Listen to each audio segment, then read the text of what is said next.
Hey guys, this is Eric. This is Chris. And we're here to talk Terminator Salvation. The fourth installment in the Terminator movie franchise follows John Connor as he leads a small band of humans against Skynet and the robots set in the year 2016. And it pretty much finally gives us that first glimpse at the robot apocalypse that we've been waiting for. So let's get right into it, Chris. And the first thing I want to talk about is director Mick G, who takes over the film here. And he's kind of up there in that level of kind of fan hatred as Brett Ratner. Yeah, somewhere in that stratosphere. But he does a really competent job here. I think if you don't factor in We Are Marshall, I think in a way this is his least stylized movie. There's not as many sort of whiz-bang camera tricks and techniques as you've seen in something like Charlie's Angels. And I think he does a very good job handling the action, sort of moving the mechanics of the movie from A to B to C. There's an action sequence in the film that starts with the appearance of a giant robot and concludes on a bridge that I think is, 10 or 15 minutes of some of the best action and directing we've seen in a while.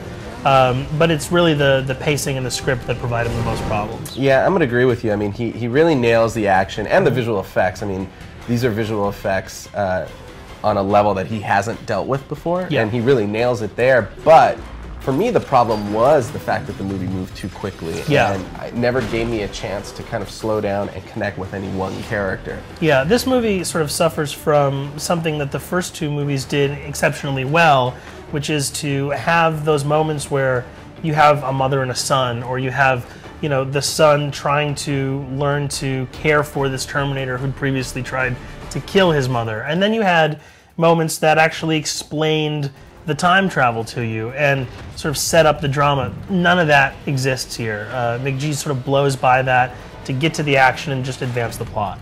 Let's talk about the new face of John Connor, Christian Bale. Opposite of Mick G, he is a fan favorite, so people were buzzing about his appearance. Yeah, he's good in the movie. He plays the more grizzled, world-worn John Connor.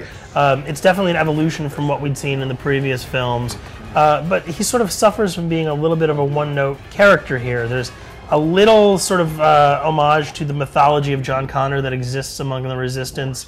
That's interesting, but it's not really played out that much. Yeah, I mean, I think my problem was that this movie left me wanting to see another installment with more of John Connor, because in this film, Christian Bale actually shares the hero screen time with Sam Worthington. So in effect, it's like, well, who's my main hero and who should I be rooting for here? And Sam Worthington really gets the bulk of the drama of the movie. I mean, the trailers give this away, so I don't think it's a spoiler. He's playing a robot who believes himself to be human.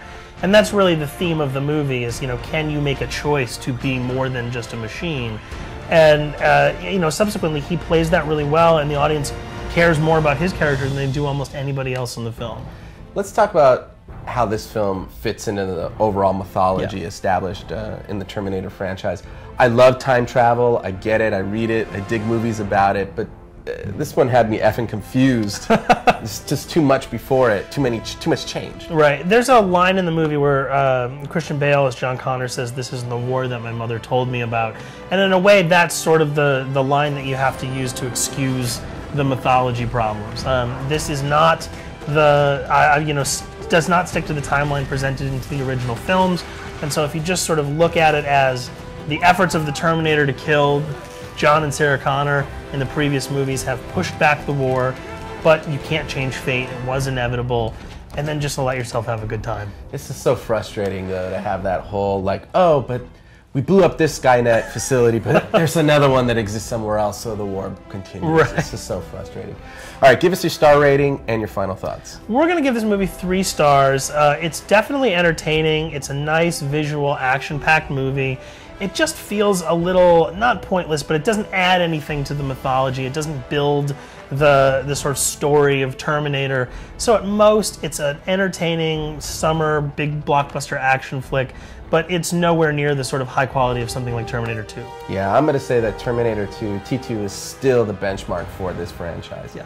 Well, there you have it. For more Terminator Salvation coverage, be sure to check out movies.ign.com.